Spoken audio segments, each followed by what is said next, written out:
মেয়েগুলো কি বললো আমারে, সঙ্গে আমার বউ আছে তবু মেয়েরা আমার চুপকে দিচ্ছে।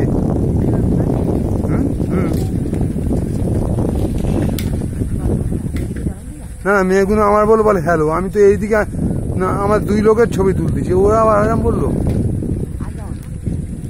তুমি আছো এরম করে, না থাকলে তাহলে আরো কি করে মেয়েরা আমার থেকে।